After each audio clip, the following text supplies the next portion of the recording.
कहानी की शुरुआत में हम लोग इस कहानी की हीरोइन एंजिया के ऑफिस का सीन देखते हैं। सारे लोग थोड़ा टेंशन में थे। इनके ऑफिस के ब्रांच का इंस्पेक्शन करने के लिए कोई आने वाला था। एंट्री होता है इस कहानी के हीरो हुओ का। उसे इंस्पेक्शन के लिए अंदर लेकर के जाया जाता है, जहाँ पर कि इंस्पेक्शन रिपोर्ट में कुछ गड़बड़ी थी। इन लोगों ने थोड़ा ज़्यादा ही काम कंप्लीट हुआ दिखा दिया था, जो कि अभी पेंडिंग में पड़ा हुआ था। अब कोई भी इस बात को बॉस को एक्सप्लेन करने के लिए जाना नहीं चाहता था। वो लोग एंजिया को बलि का बकरा बना रहे थे। उसे कहते हैं कि चलो तुम यहाँ पर नहीं हो तो तुम्हें अगर थोड़ा डांट भी पड़ जाएगा तो क्या ही फ़र्क पड़ जाएगा। एंजिया उन्हें मना नहीं करती है और उनके साथ चली जाती है। फॉर्मल हाय हेलो होने के बाद वो एंजिया दोनों एक दूसरे को देखते हैं। एंजिया को अपना प्रेजेंटेशन देने के लिए बोला जाता है। एंजिया दिमाग लगाती है और बहाना कर देती है कि यहाँ कंपनी का इंटरनेट काम नहीं कर रहा है। लेकिन तभी वो समझ जाता है कि एंजिया ड्रामा कर रही है। वो और उसके साथ आया हुआ इंसान गुस्सा करने लगता है और बोलता है, तुम लोग इतना घटिया काम करते हो, कंपनी का इंटरनेट तक वर्क नहीं कर रहा। वो लोग वहाँ से निकल जाते हैं और एक्चुअल में एंजिया डांट खाने से बच जाती है। ऑफिस ख़त्म होने के बाद वो वहाँ से बाहर निकलती है। उससे मिलने के लिए उसका 6 साल का बॉयफ्रेंड सेन आया हुआ था। सेन एक्चुअल में एंजिया को चीट कर रहा था, अमीर घराने से बिलोंग करता था। लेकिन यहाँ पर एंजिया हर बार उसे माफ़ करके एक मौका दे दिया करती थी। आज वो भी वहाँ से गुजर रहा था। वो एंजिया को उसके बॉयफ्रेंड के साथ देखता है। आज जो चाल एंजिया ने कंपनी में चला था वो उसे पहचान गया था। वो जानता था एंजिया इतनी सिंपल नहीं है, लेकिन फैक्ट तो है कि लड़कों के में उसका टेस्ट काफ़ी ज़्यादा ख़राब है। एंजिया कहती है, इस बार फिर तुमसे लड़कियों की परफ्यूम की स्मेल आ रही है। तुम्हारे शर्ट पे लिपस्टिक के मार्क लगे हुए हैं और तुम मुझसे बार बार माफ़ी मांग रही हो। तो बहाना कर देता है कि एक्चुअल में मुझे लड़कियों के साथ मीटिंग करने के लिए जाना पड़ता है, कंपनी संभालने के लिए। एंजिया उस समझते हुए उसे एक और चांस देने के लिए तैयार हो जाती है। रात में जब वो अपने घर में थी, उसे उसके बॉस का कॉल आता है। वो उसे थोड़ा ओवरवर्क और करने के लिए बोलते हैं। साथ ही में कल से अगले कुछ दिनों तक हुओ के साथ मिल करके उन्हें कंपनी के प्रोजेक्ट्स पर काम करना था। एंजी अपने बॉस के साथ हुओ के फ़िलहाल के ऑफिस में मिलने के लिए जाती है। उन दोनों के बीच काफ़ी अच्छी धीरे धीरे बॉन्डिंग हो रही थी। मतलब दोनों के इंटरेस्ट सेम थे, दोनों सेम ही कॉलेज से पढ़े थे। जूनियर सीनियर होने की वजह से दोनों एक दूसरे को पहचानते नहीं थे। एंजी यहाँ पर रोज़ से अपने प्रोजेक्ट्स वगैरह के बारे में बात करती है। एंजिया का पॉइंट ऑफ व्यू हुओ को काफ़ी पसंद आता है। उसके साथ आगे काम करने के लिए तैयार हो जाता है। एंजिया का बॉस टैक्सी लेने के लिए जाता है। एंजिया उसके आने का वेट कर रही थी। तभी हुआ यहाँ पर आता है। वह एंजिया को यहाँ खड़ा देख करके उसे अपने साथ चलने के लिए बोलता है, क्योंकि यहाँ टैक्सी जल्दी नहीं मिलने वाली थी। एंजिया शुरुआत में उसे मना कर रही थी, लेकिन फिर जब वह इंसिस्ट करता है तो वो मान जाती है और वो दोनों वहाँ से घर के लिए पहुँचते हैं। दूसरी तरफ हम लोग देखते हैं कि उसका बॉयफ्रेंड सेन उसे कॉल करता है और उसे कहता है कि जल्द ही हम पेरेंट्स से मिलने वाले हैं। एंजी ऐसा चाहती नहीं थी, लेकिन क्या ही कर सकते हैं, पेरेंट्स से तो मिलना पड़ेगा ना। दोनों 6 सालों से एक दूसरे को डेट कर रहे थे, लेकिन हमें पता चलता है सेन एक्चुअल में चीट कर रहा है। वो ना जाने अपने साथ कितने लड़कियों को रखा है। भले ही सारी लड़कियाँ गोल्ड डिगर हैं और केवल सेन के पास पैसों के लिए हैं। इधर एंजी अपनी फ्रेंड से ये सारी बातें शेयर करती है। उसकी फ्रेंड से कहती है, अगर तुम्हें लगता है कि वो तुम्हें चीट कर रहा है तो तुम्हें उसे छोड़ देना चाहिए। एंजी को सेन से मिलने के लिए जाना था। बॉस उसे थोड़ा और काम दे देता है तो उसे थोड़ा लेट हो जाता है आने में। वो सेन को कॉल करती है ये बात बताने के लिए। तभी जिस लड़की के साथ वो आज था, वो लड़की फ़ोन उठाती है और बोलती है कि सेन नहा रहा है, बोलो तो मैं उसे फ़ोन दे दूँ। एंजिया समझ जाती है कि सेन उसे धोखा दे रहा है। वो फ़ोन कट कर देती है, साथ ही में उसे ब्रेकअप करने का मैसेज डाल देती है। अब कंपनी के प्लान के हिसाब से अगले दिन एंजिया को हुओ के साथ जाना था अगले कुछ दिनों के लिए बिजनेस ट्रिप के लिए। हुओ उसे लेने के लिए आया हुआ था। दोनों एक ही कार में निकल रहे थे। थोड़े ही आगे बढ़ते हैं कि सेन यहाँ पर आ जाता है और वह तमाशा करने लगता है कि एंजिया ब्रेकअप करने के लिए कैसे बोल सकती है। एंजिया को काफ़ी एम्बैरेसिंग लग रहा था, क्योंकि इस तरीके से वो हुओ के साथ थी। वो अपने सेक्रेटरी को बोलता है इस मैटर को संभालने के लिए। एंजिया उसे मैसेज डाल देती है वो बिज़नेस ट्रिप पर है, फ़िलहाल उसे परेशान ना करें। आफ्टर दैट बिज़नेस ट्रिप के लिए वो और एंजिया पहुँचते हैं। शाम में वो दोनों शहर देखने के लिए साथ में निकलते हैं। हुओ के साथ उसका सेक्रेटरी भी था। एंजिया के साथ कुछ वक्त बिताने के बाद हुओ को एंजिया में और उसके लाइफ स्टाइल में इंटरेस्ट आने लगा था। लेट नाइट जब वो दोनों होटल लौट रहे थे, तभी वहाँ पर एंजिया से मिलने के लिए सेन आ जाता है। वो माफ़ी मांगता और कहता है मुझे नहीं पता था वो लड़की ने कब तुम्हारा फ़ोन उठा लिया, हम दोनों तो बिजनेस मीटिंग में थे, कल मैं तुम्हें अपनी मॉम से मिलने के लिए लेकर के जाऊँगा। एंजियो फिर सेन की बातों को समझती है, ये जानने के बाद भी कि वो झूठ बोल रहा है। उसकी माँ से मिलने के लिए वो अगले दिन जाती है।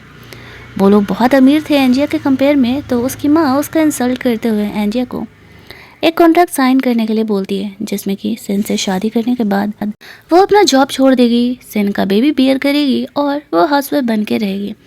एंजिया इस चीज़ के खिलाफ थी, इतने मेहनत से उसने ये जॉब पाया है, वो अपने काम में इतनी अच्छी है, तो भला वो अपनी मनपसंद चीज़ कैसे ही छोड़ सकती है। तभी वहाँ पर सेन भी आ जाता है। एंजिया साफ तौर से मना कर देती है, वो इस तरह के किसी कॉन्ट्रैक्ट पर साइन नहीं कर सकती, और अगर उन्हें ऐसा लगता है कि वो सेन के लायक नहीं है तो वो उससे ब्रेकअप करने के लिए भी तैयार है। वो गुस्सा होकर के वहाँ से जाने लगती है। सेन एंजिया को मनाने के लिए उसके पीछे जाता है, अपनी माँ को कहते हुए कि शायद कुछ गलतफहमी हो गई है। एंजिया कहती है तुम अपनी मॉम से इंसल्ट करने के लिए मुझे यहाँ पर लेकर के आए हुए थे। सेन कहता है नहीं, ऐसा नहीं है, मुझे नहीं पता था कि मेरी माँ ने कौन सा कॉन्ट्रैक्ट बनाया है। एंजिया कहती है आई थिंक कि हम दोनों को थोड़ा स्पेस देना चाहिए, ये चीज़ें थोड़ी ज़्यादा हो रही हैं और शायद मैं सच में तुम्हारी फैमिली के लायक नहीं हूँ। ये कह के वो ऑफिस के लिए निकल जाती है। एंजिया ने जो प्लान सबमिट किया था वो उस प्लान से बहुत ज़्यादा ही सेटिस्फाइड था। वो अगले भी कुछ प्लान्स पर एंजिया के साथ काम करना चाहता था, तो वो मना नहीं कर पाती है। उसे हुआ से मिलने के लिए जाना पड़ता है और फिर वो दोनों साथ मिल करके काम करने वाले थे।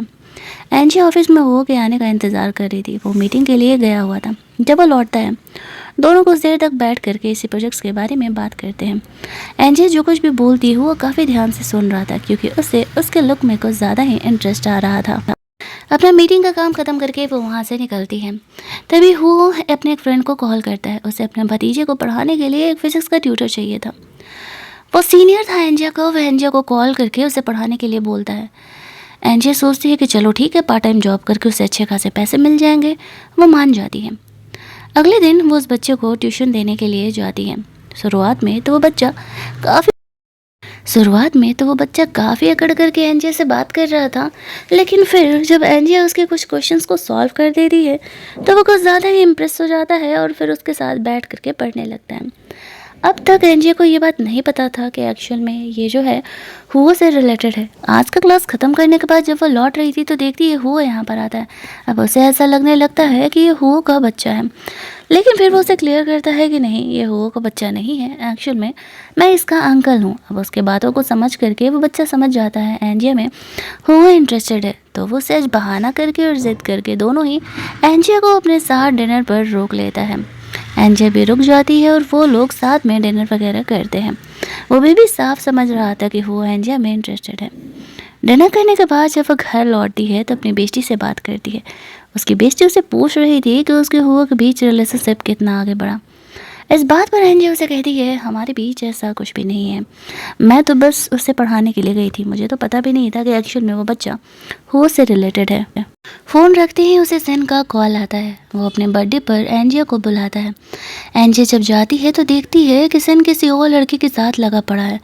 वो भड़क जाती है कहते हुए कि तुम मुझे इंसल्ट करने के लिए यहाँ पर बुलाए थे, और सीरियस वाला सेन से ब्रेकअप करके वहाँ से चली जाती है, ये कहते हुए मुझे बहुत लंबे समय से पता है कि तुम मुझे धोखा दे रहे हो। पैसे के लालच में सेन को उस लड़की के साथ रुकना पड़ता है। उसका दिल टूटा हुआ था, वो क्लब में बैठ करके अकेले ड्रिंक कर रही थी। इधर हुओ ने एंजिया को 2-4 कॉल्स किए थे, लेकिन वो कॉल का रिस्पॉन्ड नहीं कर रही थी। उसे उसकी फ़िक्र होने लगती है। उसका सेक्रेटरी एंजिया को कॉल करता है। उस समय वो फ़ोन उठाती है और उन्हें पता चलता है कि एंजिया बहुत ड्रंक है और क्लब में है। हुओ उसे सेव करने के लिए वहाँ पहुँचता है। कुछ बदमाश इंसान एंजिया के पीछे पड़ जाते हैं, लेकिन तब तक हुओ उसे सेव करने के लिए आ जाता है। अब एंजिया काफ़ी हुओ को पहचान नहीं पाती है और कहती है वाओ तुम कितने ज़्यादा हैंडसम हो, पर मुझे तुम देखे देखे से क्यों लग रहे हो। वो एंजिया से उसका घर का एड्रेस पूछता है, वो कहाँ रहती है, ताकि वो उसे छोड़ सके, लेकिन एंजिया इतने नशे में थी कि वो कुछ बोल ही नहीं पाती है। हो के पास कोई ऑप्शन नहीं था, वो उसे उठा करके अपने घर लेकर के जाता है, जहाँ पर कि एंजिया बहुत ही ड्रंक थी। वो समझ जाता है कि ज़रूरी उसके बॉयफ्रेंड से उसका ब्रेकअप हुआ होगा। वो बहुत रो रही थी और बार बार अपने बॉयफ्रेंड का ही नाम ले रही थी। वो उसे आराम करने के लिए छोड़ देता है, लेकिन जब वो अगली सुबह जगती है तो ये देख करके उसे ऐसा लगने लगता है कि हुओ ने उसका फ़ायदा उठाया। वो काफ़ी गुस्से में नीचे उतरती है। हुओ उसे एक्सप्लेन करने का कोशिश कर रहा था, लेकिन वो सुनने के लिए तैयार ही नहीं थी। घर की मेड यहाँ पर आकर के बताती है कि कपड़े मैंने तुम्हारे चेंज किए हैं।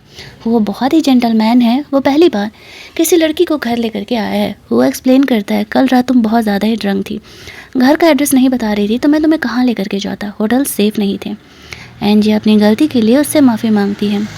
वो शाम में अपनी बेस्टी से मिलती है और सारी बातें बताती है। उसकी बेस्टी से कहती है वो अच्छा इंसान है और वो उसमें इंटरेस्ट भी ले रहा है, लेकिन एंजिया कहती नहीं यार, कम से कम 5 साल का डिफरेंस होना चाहिए, वो तो मुझसे 8 साल बड़ा है। और ये बात वो सुन लेता है। उसे ऐसा लगने लगता है उसका तो कोई चांस ही नहीं है, वो उससे 8 साल जो बड़ा है। इस बात से अनजान एंजिया वहाँ से निकलती है। सेन वापस से उसे झूठ मूठ का माफ़ी मांगने का ड्रामा करने के लिए आ जाता है। एंजिया का पीछा ही नहीं छोड़ रहा था, वो वहाँ से गुजर रहा था। वो ये चीज़ देखता है, वो एंजिया को अपने तरफ खींच लेता है और कहता है तुम्हें समझ में नहीं आता, जब मैं मना कर रही है तो इसका मतलब ना है। ये कह के वो एंजिया को वहाँ से लेकर के जाता है। एंजिया आज उसका हेल्प करने के लिए थैंक्स बोलती है। वो उसे घर तक उसे लिफ्ट दे देता है। अगले दिन एंजिया अपना घर शिफ्ट कर रही थी। वो किसी काम से उसे कॉल करता है। उसे पता चलता है कि एंजिया घर शिफ्ट कर रही है, तो वो उसका कज़न दोनों ही यहाँ पर आ जाते हैं एंजिया का हेल्प करने के लिए। उन दोनों के आने की वजह से एंजिया को बहुत ज़्यादा ही हेल्प मिल जाता है। और उनका भाई इसलिए ये सब कुछ कर रहा था, उसका कज़न, क्योंकि उसे पता था उसका अंकल एंजिया में इतना ज़्यादा इंटरेस्टेड है। एंजिया सोचने लगती है वो उसके लिए इतना सब कुछ क्यों कर रहा है। अगले दिन एंजिया वापस से हो से कंपनी में मिलती है। जब वो वहाँ पर मिलती है, अपना प्रोजेक्ट वगैरह सबमिट कर रही थी। हो की नज़रें तो एंजिया पर से हट ही नहीं रही थी, वो तो बस उसे ताड़े जा रहा था। अगली सुबह एनजीओ को हुओ के साथ लंच डेट पर जाना था। पिछली बार घर शिफ्ट करने के लिए हुओ ने उसकी हेल्प की थी, इसी वजह से वो उसे अपने साथ लंच डेट पर बुलाती है। जब वो लोग वहाँ पर जाते हैं तो एंजिया को उसके साथ बहुत ही सही महसूस हो रहा था। ऐसा फील हो रहा था कि मानो जैसे वो एक अच्छा इंसान है और उन दोनों की कैपेबिलिटी जो है वो बन सकती है। वो भी यही चाहता था कि वो उस बारे में अब थोड़ा अलग सोचे। अगले दिन एंजिया जब ऑफिस जाती है तो उसका एक्स सेन वापस से उससे मिलने के लिए आया था, लेकिन इस बार उसे माफ़ी मांगने के लिए नहीं। उसने पिछली बार उसे हुओ के साथ देखा था ना, तो इस बार उसे अपनी कंपनी की हेल्प करने के लिए मांगने के लिए आया था और बोलता है कि जब तुमने हुओ को पटा ही लिया है तो क्यों ना मेरा हेल्प करो। इस बात पर वो उसे खींच करके थप्पड़ मार देती है, जो कुछ भी वो बकवास कर रहा था। अगले दिन ऑफिस के काम से एंजिया को जाना था। वो टैक्सी करके निकलती है, लेकिन टैक्सी बीच में ही ख़राब हो जाती है। अब दूसरी टैक्सी आने में तो उसे बहुत ज़्यादा ही वक्त लगने वाला था। बारिश भी काफ़ी तेज़ हो रही थी, लेकिन तभी वहाँ पर वो आ जाता है। वो भी उसी तरफ जा रहा था, तो वो यहाँ पर एंजिया को लिफ्ट दे देता है। वो दोनों उस इंसान से मिलने के लिए जाते हैं जिससे मिलने के लिए यहाँ पर आए हुए थे, और इनका ये प्रोजेक्ट ओवरऑल काफ़ी सही जाता है। जब वो लोग अपना काम फिनिश करके वहाँ से निकल रहे थे, तब वो एंजिया को एक प्लेस पर लेकर के जाता है। उसने उसके लिए बर्थडे सरप्राइज़ प्लान किया था। एक्चुअल में आज एंजिया का बर्थडे था। साथ ही में वो उसे कन्फेस करता है कि वो उसे पसंद करता है और वो उसे परसू करना चाहता है। हालांकि एंजिया उसे मना करना चाहती थी, क्योंकि वो हुओ को बहुत ही हाई लेवल का समझती थी। वो सोचती थी कि वो हुओ के लायक कैसे है, लेकिन हुओ से कहता है तुम्हें अभी रिजेक्ट करने की ज़रूरत नहीं है, सोच समझ लो, फिर सोच समझ करके मुझे आंसर दे देना। वो घर जाती है, अपनी सारी बातें वो अपनी दोस्त को बताती है। जब वो अपनी दोस्त को ये बातें बताती है, उसकी दोस्त तो उसे सपोर्ट ही कर रही थी और बोल रही थी कि हाँ तुम उसे चूज कर लो, लेकिन एंजिया शायद इस नए रिलेशनशिप के लिए तैयार नहीं थी। अगले दिन होगा कज़न जानबूझ करके यहाँ पर एंजिया को इस तरीके से अपने घर बुलाया हुआ था, ताकि वो यहाँ पर थोड़ा ज़्यादा समय हो के साथ बिता सके। हो भी यहाँ पर आता है, दोनों साथ में लंच करते हैं। आफ्टर दैट वो एंजिया को घर छोड़ने के लिए चले जाता है। दोनों बिजनेस के बारे में बात करते हुए घर पहुँचते हैं। घर जाने पर एंजिया को उनके मॉम डैड का कॉल आता है। वो लोग उन्हें ब्लाइंड डेट पर जाने का जिद कर रहे थे। सेन से ब्रेकअप के बाद तो एंजिया नहीं चाहते हुए भी उनकी बात मान जाती है। वहीं दूसरी तरफ वो अपने घर पहुंचता है, जहां पर कि उसके डैड उसे कहते हैं, तुम्हें पता है तुम्हारी एक्स वाइफ वापस आ चुकी है। वो कहता है, डैड मैं उस लड़की से अब प्यार नहीं करता, हमारा रिश्ता कब का ख़त्म हो चुका है। वो कहते हैं, तुम अकेले तो नहीं रह सकते ना, तुम्हें किसी का साथ तो लेना पड़ेगा। तो वो यहाँ पर बोलते हैं कि हाँ ठीक है, मेरे लाइफ में एक लड़की है, मैं उसे परसू कर रहा हूँ, देखता हूँ अगर वो मुझे हाँ कहती है तो। इधर दूसरी तरफ एंजिया अपने ब्लाइंड डेट से मिलने के लिए गई हुई थी, जहाँ पर कि उसका ब्लाइंड डेट बहुत ही अच्छे बिहेव का था और वो उसे पसंद भी करने लगता है। एंजिया हाँ या ना आगे रिलेशनशिप के बारे में फ़िलहाल कुछ नहीं कहती है। ऑफिस का बहाना बना करके ऑफिस के लिए निकल जाती है। हो को भी पता चलता है कि एंजिया ब्लाइंड डेट पर गई है, लेकिन वो इस डेटिंग की वजह से उसकी फ्रीडम को तो रोक नहीं सकता था ना। अगले दिन वापस से उसका ब्लाइंड डेट एंजिया को मिलने के लिए बुलाता है। एंजिया जब उससे मिलने के लिए जाती है तब वो उसे देख लेता है। वो सोचता है कि शायद वो किसी और लड़के में इंटरेस्टेड है, इसी वजह से यहाँ पर उसे सपोर्ट नहीं कर रही है और उसे हाँ नहीं कह रही है। वो समझ नहीं पाता है सच क्या है, लेकिन एंजिया को उस लड़के में इंटरेस्ट ही नहीं आ रहा था। उसका सारा इंटरेस्ट तो वो के तरफ था। उसके ब्लाइंड डेट को अर्जेंटली जाना पड़ता है। वो अपना कार एंजिया को दे करके चले जाता है और जब वो थोड़ा सा आगे ड्राइव करती है तो गलती से हुओ के कार से टकरा जाती है। अब वो कार छोड़ करके उसे हुओ के साथ जाना पड़ता है। हुओ उसे पूछ रहा था, ये कार किसका है? एंजिया कहती है, मेरे फ्रेंड का। वो पूछने लगता है, कौन सा फ्रेंड? एंजिया कहती है, एक्सक्यूज़ मी, ये मेरा पर्सनल मैटर है, आई डोंट थिंक कि मुझे तुम्हें ये जवाब देने की ज़रूरत है। वो कहता है, तुम्हें पता है मुझे जेलस हो रहा है तुम्हें दूसरे लड़कों के साथ देख करके। वो वैसे तो उसकी फीलिंग को समझ रही थी, लेकिन कर भी क्या सकते हैं। अगले दिन ऑफिस के काम से एंजिया गई हुई थी, जहाँ पर कि अर्थक्वेक आ जाता है उस प्लेस पर। ये पता चलते ही हु और एंजिया का ब्लाइंड डेट दोनों ही वहाँ पर पहुँच रहा था। एंजिया फंसी हुई थी, हु एंजिया को सेव करने के लिए वहाँ पर पहुँचता है और लोगों को रेस्क्यू करने के बाद वो एंजिया को वहाँ से लेकर के जा रहा था। तभी पत्थर टूट के गिरने लगते हैं। एंजिया को सेव करने के चक्कर में वो बुरी तरीके से इंजर्ड हो जाता है। एंजिया को बहुत ही अफसोस हो रहा था कि उसके चक्कर में वो इतना ज़्यादा इंजर्ड हो गया। उसे रिसेंटली ट्रीटमेंट के लिए जल्दी जल्दी कैंप में ले करके जाया जाता है। वहाँ पर हुओ को इतना इंजर्ड देख करके एंजिया को बहुत ही बुरा लग रहा था। उसका सेक्रेटरी यहाँ पर उसे बताता है कि एक्चुअल में वो एंजिया को सच में बहुत प्यार करता है और ये सेल्फ मेड इंसान है। उसने यहाँ पर जो कुछ भी किया है सब कुछ अपने दम पर किया है। एंजिया को एहसास होता है वो उन और अमीर इंसानों की तरह नहीं है, वो सेंस से बिल्कुल अलग है। वो हुओ से मिलने के लिए जाती है। वो यहाँ पर अपना छोड़ करके एंजिया का फिक्र कर रहा था। एंजिया को अपना जैकेट ऑफर करता है। वो कहता है, मैं तुम्हारे डिसीजन का सपोर्ट करूँगा, लेकिन डिसीजन सोच समझ करके लेना। वहाँ से बाहर निकलती है तो उसका एक्स भी यहाँ पर आता है और वो एंजिया से मिलने के लिए यहाँ पर आया हुआ था। एंजिया कहते हो, कम ऑन, ये ड्रामेबाजी अपने बंद करो और चलो जाओ यहाँ से।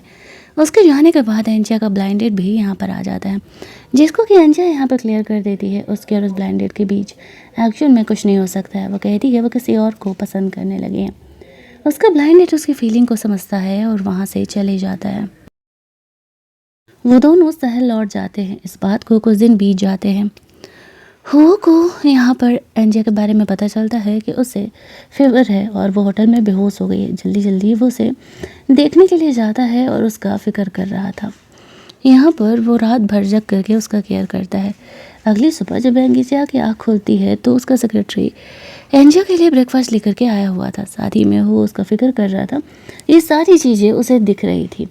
वो यहाँ पर उसे बताता है किस तरीके से हुओ ने पूरी रात एंजिया का केयर किया है। उसकी हेल्प करने के लिए, उसकी तबीयत का केयर करने के लिए उसे थैंक्स बोलती है। अब उसका फ़र्ज बनता है यहाँ पर हुओ का फिक्र करना। तो हुओ के बॉडी पे जो चोट लगे हुए थे वो यहाँ पर उस पर दवा लगा रही थी। उसे बुरा लग रहा था, उसकी वजह से इतना ज़्यादा वो बेचारा इंजर्ड हो गया। वो कहता है, हम जिन्हें प्यार करते हैं उन्हें बचाने के लिए, उनका केयर करने के लिए तो हम कुछ भी करने के लिए तैयार रहते हैं। एंजिया प्यार से हुओ को किस कर लेती है और कहती है कि वो उसके प्रपोजल को एक्सेप्ट करती है और वो हुओ को अपना बॉयफ्रेंड बनाना चाहती है। वो बहुत खुश था कि फाइनली वो किसी लड़की को पसंद किया और उस लड़की ने उसके प्रपोजल को हाँ कह दिया।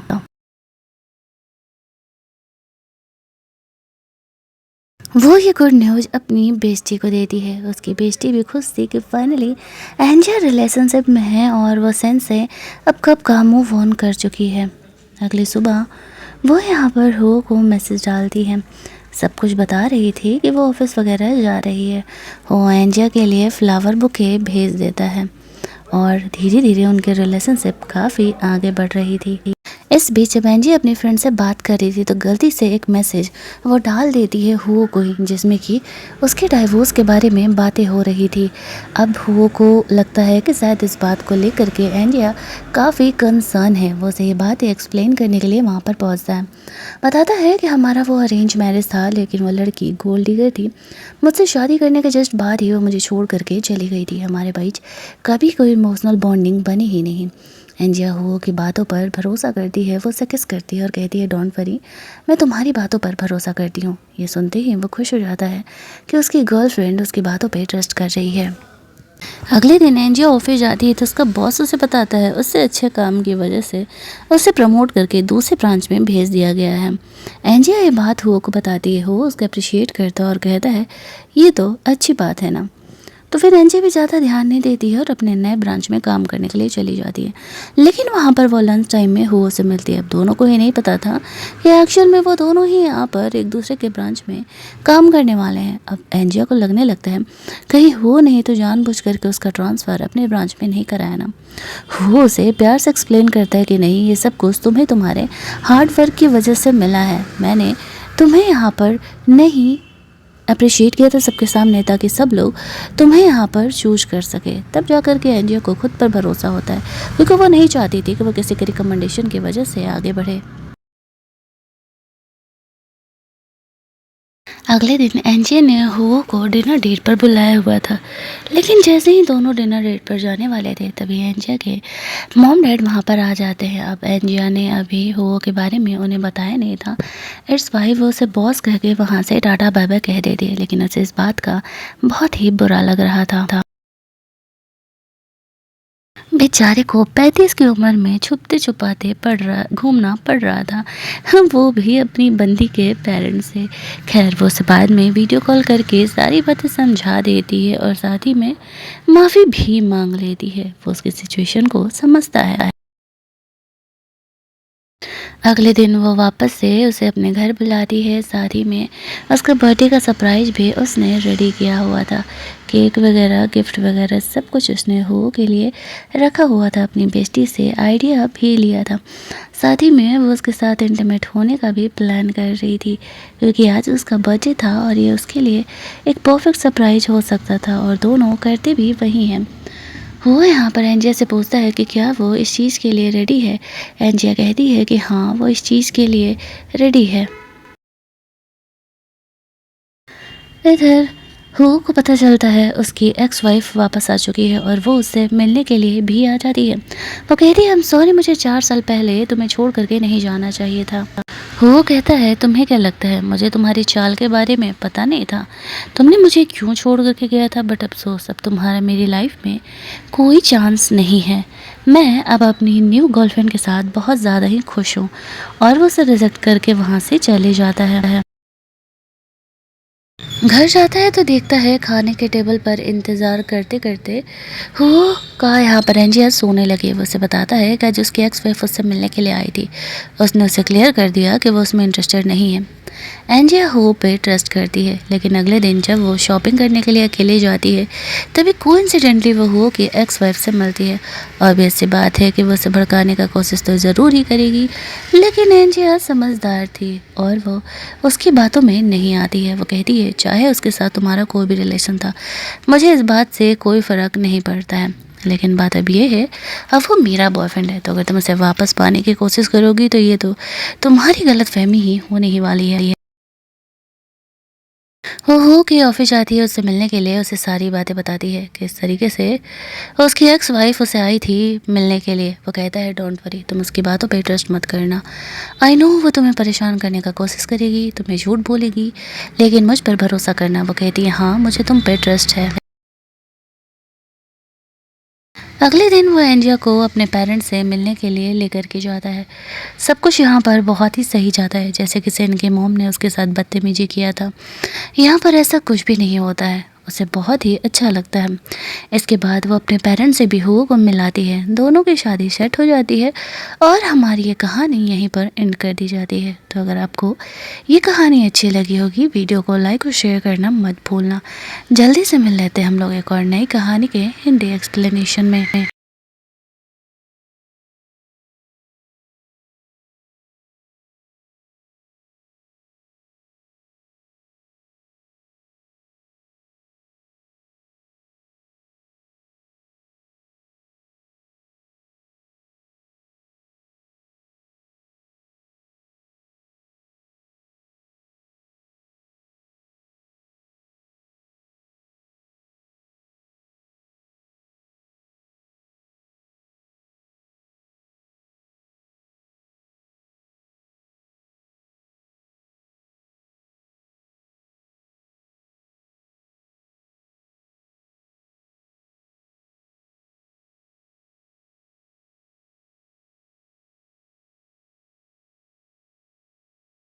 अगले दिन एंजिया ने हुओ को डिनर डेट पर बुलाया हुआ था, लेकिन जैसे ही दोनों डिनर डेट पर जाने वाले थे तभी एंजिया के मॉम डैड वहाँ पर आ जाते हैं। अब एंजिया ने अभी हुओ के बारे में उन्हें बताया नहीं था।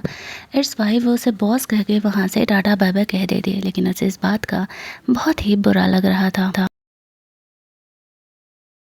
बेचारे को 35 की उम्र में छुपते छुपाते घूमना पड़ रहा था, वो भी अपनी बंदी के पेरेंट्स से। खैर वो उसे बाद में वीडियो कॉल करके सारी बातें समझा देती है और साथ ही में माफ़ी भी मांग लेती है। वो उसकी सिचुएशन को समझता है। अगले दिन वो वापस से उसे अपने घर बुलाती है, साथ ही में उसका बर्थडे का सरप्राइज़ भी उसने रेडी किया हुआ था। केक वगैरह, गिफ्ट वगैरह सब कुछ उसने हो के लिए रखा हुआ था। अपनी बेस्टी से आइडिया भी लिया था। साथ ही में वो उसके साथ इंटीमेट होने का भी प्लान कर रही थी, क्योंकि आज उसका बर्थडे था और ये उसके लिए एक परफेक्ट सरप्राइज़ हो सकता था, और दोनों करते भी वही हैं। वो यहाँ पर एंजिया से पूछता है कि क्या वो इस चीज़ के लिए रेडी है। एंजिया कहती है कि हाँ वो इस चीज़ के लिए रेडी है। इधर हु को पता चलता है उसकी एक्स वाइफ वापस आ चुकी है और वो उससे मिलने के लिए भी आ जाती है। वो कहती है, हम सॉरी, मुझे 4 साल पहले तुम्हें छोड़ करके नहीं जाना चाहिए था। वो कहता है, तुम्हें क्या लगता है मुझे तुम्हारी चाल के बारे में पता नहीं था? तुमने मुझे क्यों छोड़ करके गया था? बट अफसोस, अब तुम्हारा मेरी लाइफ में कोई चांस नहीं है। मैं अब अपनी न्यू गर्लफ्रेंड के साथ बहुत ज़्यादा ही खुश हूँ। और वो उसे रिजेक्ट करके वहाँ से चले जाता है। घर जाता है तो देखता है खाने के टेबल पर इंतज़ार करते करते वो का यहाँ पर एंजिया सोने लगी। वो उसे बताता है कि आज उसकी एक्स वाइफ उससे मिलने के लिए आई थी। उसने उसे क्लियर कर दिया कि वो उसमें इंटरेस्टेड नहीं है। एंजिया हो पे ट्रस्ट करती है, लेकिन अगले दिन जब वो शॉपिंग करने के लिए अकेले जाती है तभी कोइंसिडेंटली वो हो कि एक्स वाइफ से मिलती है।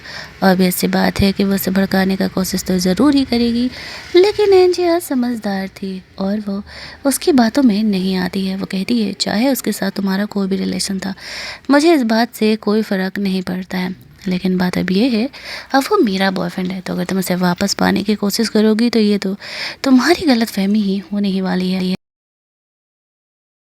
हो के ऑफिस जाती है उससे मिलने के लिए, उसे सारी बातें बताती है किस तरीके से उसकी एक्स वाइफ उसे आई थी मिलने के लिए। वो कहता है डोंट वरी, तुम उसकी बातों पे ट्रस्ट मत करना। आई नो वो तुम्हें परेशान करने का कोशिश करेगी, तुम्हें झूठ बोलेगी, लेकिन मुझ पर भरोसा करना। वो कहती है हाँ मुझे तुम पे ट्रस्ट है। अगले दिन वो एंजिया को अपने पेरेंट्स से मिलने के लिए लेकर के जाता है। सब कुछ यहाँ पर बहुत ही सही जाता है, जैसे कि सेन के मॉम ने उसके साथ बदतमीजी किया था। यहाँ पर ऐसा कुछ भी नहीं होता है, उसे बहुत ही अच्छा लगता है। इसके बाद वो अपने पेरेंट्स से भी हुओ को मिलाती है, दोनों की शादी सेट हो जाती है और हमारी ये कहानी यहीं पर एंड कर दी जाती है। तो अगर आपको ये कहानी अच्छी लगी होगी, वीडियो को लाइक और शेयर करना मत भूलना। जल्दी से मिल लेते हैं हम लोग एक और नई कहानी के हिंदी एक्सप्लेनेशन में।